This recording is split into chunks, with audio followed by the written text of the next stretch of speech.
Take me to work. All right, so had some ideas this morning right before I got in the car here, and now I totally forgot them. Anyways, I can give you some updates on some things on the journey of life, so to speak. So I just settled a big debt that we had that was from the past, so I feel pretty good about that. It's good to get that basically off of our shoulders, and I was able to get a decent deal. Wasn't like a total write-off, but it was a significant reduction for them to just take the payment and be done, and it feels good to just have that weight off the shoulders, because that's one of a couple more that I still have to deal with. But just checking them off one at a time, making it happen. So, update in court case. Honestly, I think we got them on the run, man. I think we turned this thing around. I think, we have a stronger case than them, and I think it's starting to affect A, his pocketbook, and B, his mentality, because my attorney had a conference call with his attorneys, and they literally had 4 attorneys on the call. I'm not a mathematician, but I'm pretty sure 4 attorneys is going to be pretty expensive on the call. And they're pushing for a certain thing, and I think either way we win. So I don't want to go into too much details because everything's active and everything, but I'm feeling really good about that, and I'm seeing a light at the end of that tunnel finally.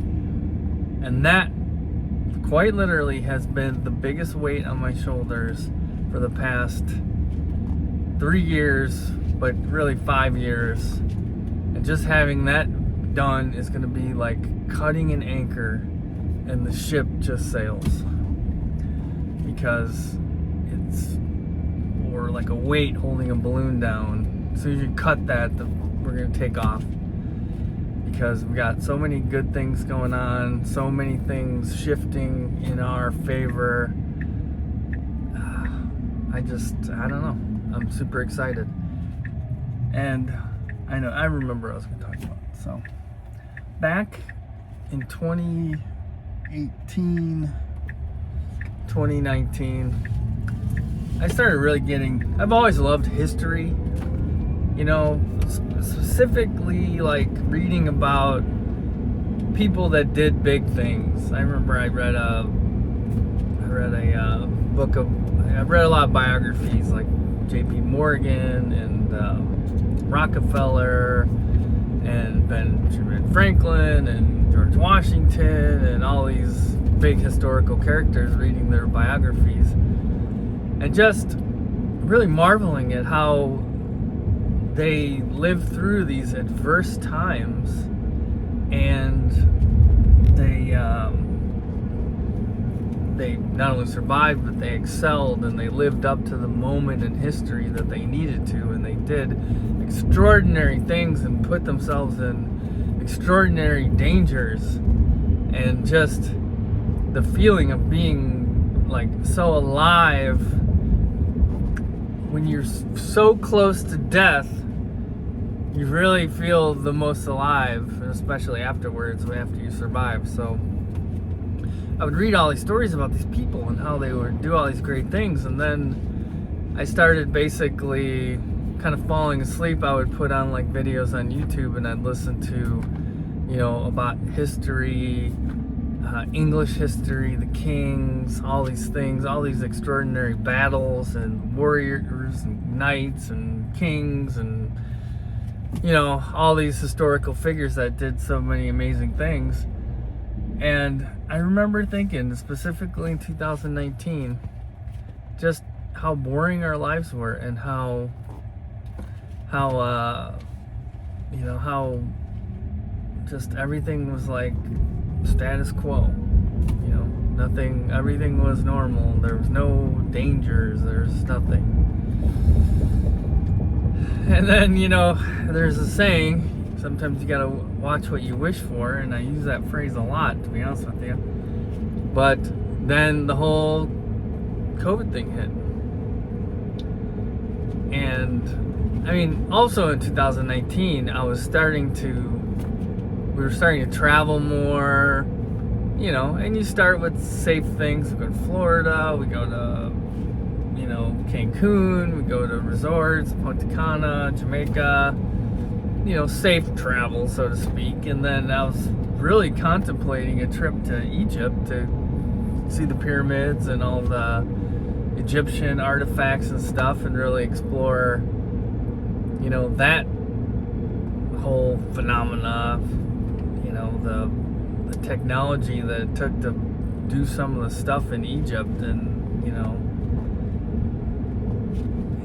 it was like I was gonna go on a tour with this one guy who has traveled all over the world finding this ancient artifacts that it's super hard to explain how they were done, even with modern technology, let alone copper chisels and hammers.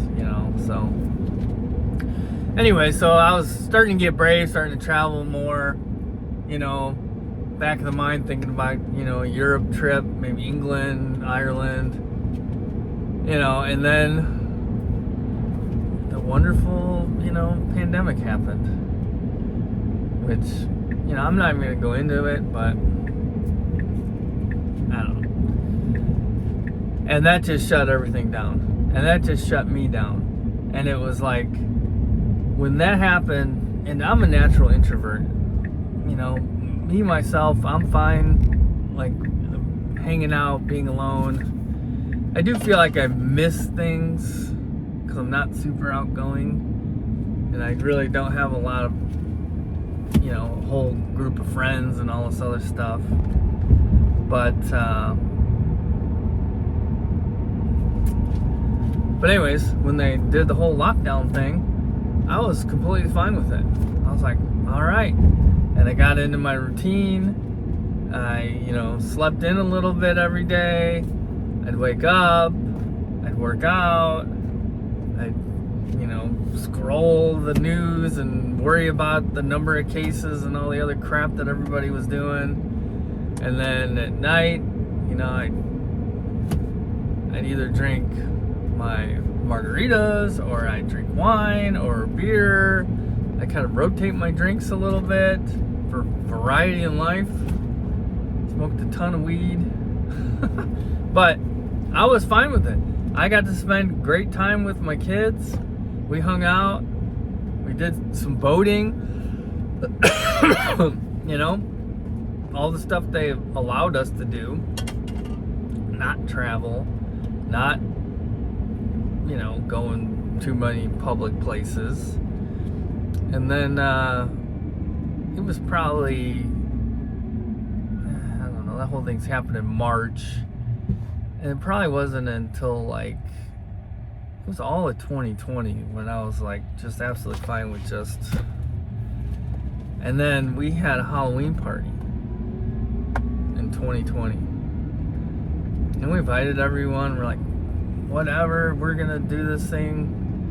And it ended up being like a super spreader event, where one of the people that came, or a couple people came, and they had the COVID, and a lot of people ended up getting it there.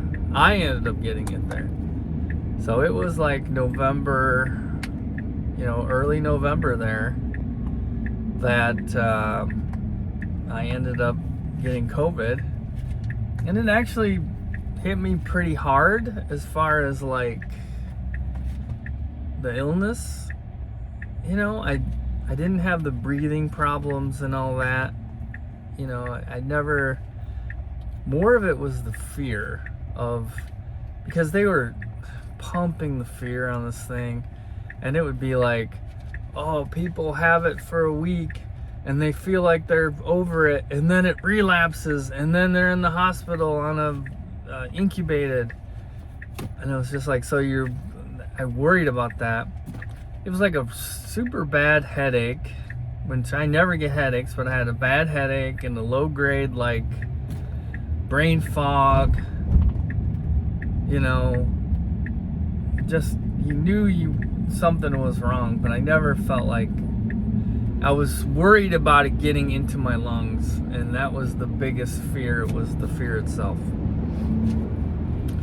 So I remember, laid up in bed during the 2020 election and just watching that whole debacle, that farce. And, it was interesting times to be alive, scary times to be alive, all of a sudden now things turn. Being a white male conservative, fiscally conservative, but really socially liberal, all of a sudden I was the enemy of the country and the enemy of the people. And I remember the riots and all that stuff going on. And then that was probably the summer of 2020, the riots or whatever. And I remember we had one guy that had worked for us a couple years previous, and he was on Facebook, and he never changed his employer, so people thought he worked for us. And he had made some comments online, I don't know what it was, and we literally started getting threats at our office. They were racist, and we hire racists and all this stuff. And I quite literally, we started parking trucks in front of the building so people couldn't throw rocks. It was a crazy time, a scary time.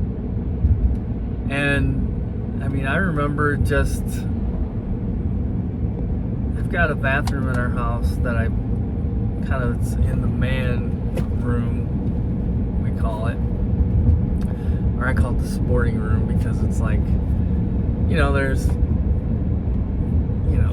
some taxidermy stuff, even though I've never hunted, I just have collected the stuff. And then there's a small bathroom in there, and I decided to do just pictures of people that, the idea was they're all watching you, and you could, and I remember many times after some wine and some weed, going in there and just talking to George Washington, talking to JFK, talking to my mom, because there's a statue that was hers in there, and looking for guidance and what should we do. And it was a crazy time. And it's like, you gotta watch what you wish for, because when I was bored in 2019 and thinking, God, what life is just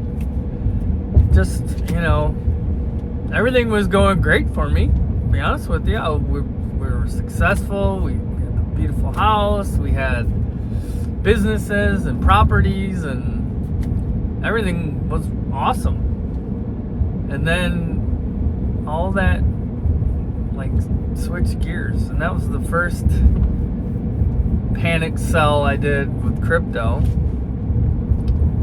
where I sold a bunch of it at the absolute bottom, because I bought into the pandemic. And I don't know if they had done it, and they meaning whoever planned that pandemic had gone out and planted a bunch of Spanish flu videos and propaganda about that and how bad it was, and interviewing people that remember living through it and all the things that they did. And I always thought one of the weirdest things was, the people that at the time of the Spanish flu fought against wearing masks. know, I was like, because I remember seeing one picture from that era, and it's a whole family all wearing these masks, and then there was a cat. They were holding a cat, and the cat was wearing a mask. I don't think that's the craziest thing I've ever seen, but geez. And so, you know, that was planted in the back of my head. And then videos started coming out of China with, you know, people dropping in the streets, and they're out there with, you know, hydrogen peroxiding their streets or alcoholing their streets, and just all the crazy crap propaganda that came out of there. And so I bit hard into the whole thing in the beginning. I was like, we need to hunker down, we need to stock up. I remember going, like, we would go to the grocery store and I'd say, or Costco, and I'd be like, just get extra, it's fine. And then going to Menards, if I was working on a project or whatever, I go to Menards and I go to the food section and I just grab some cans of food. So I just started hoarding this food up, and because I didn't know what was going to happen. I didn't know if people were going to turn on people, and you know, it's going to be an ugly situation.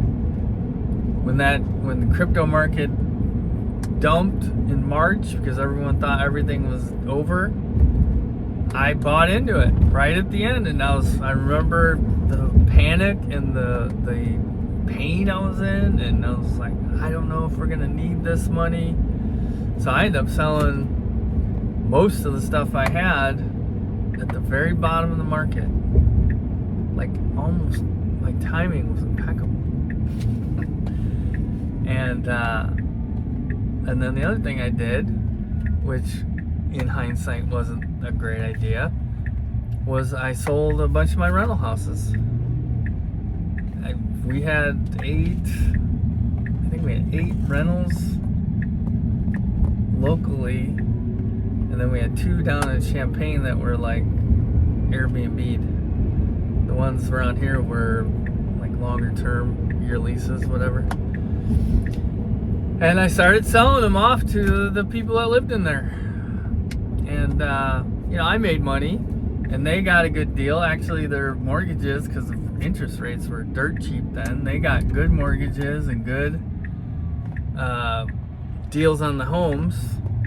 Their payments were less than the rent was.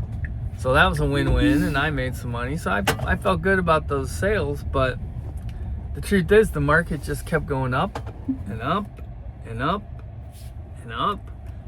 And by the time by the time it was all said and done, you know, I probably left, you know, hundreds of thousands, if not $1 million on the table from selling those houses too early. It's a strange thing. I was listening to this one guy, and he was talking about being a winner in trading. He's like, getting in at the right time, buying at the right time at the bottom, and then selling way before you think you should. And I'm pretty good at buying the bottom. You know, I can tell, like, I don't know if it's momentum or just a feeling or whatever, when the bottom is in. But I'm horrible at the top because I'm this eternal optimist who thinks it's gonna go higher. This is it. This is the one. This is the dream story of the guy who bought the crypto and 1000x'd it, and now he's on a yacht. You know, that's what I'm thinking. And so then I don't sell, and then it has a little dip, and I'm like, oh, that's just a retracement. And then it does go up a little bit, but then it goes down again. I'm like, oh no, it's gonna happen. And so never that good at selling. Usually when I have sold things, they've been decent deals, but I've also like regretted selling it, like real estate especially. I mean, I wish I still owned every house I ever had, because there's so much money in what there was. Anyways, I'm at work here. Just a little conversation about things. it's an interesting, I think the lesson is you do have to watch what you wish for, because, you know, in 2018, 2019, I was like, the world is boring. I just figured life was going to go on like that. The safe bubble we were living in. But the truth is we were just all asleep. And it took some historical events to wake us up. And, you know, now people are awake. The problem is like, I feel like a lot of people were awake for too long, or asleep for too long. And now they're awake and they just don't want to, or don't know how to fight. So that's where we're at. Heading to work. Have a great one. I'll talk to you again.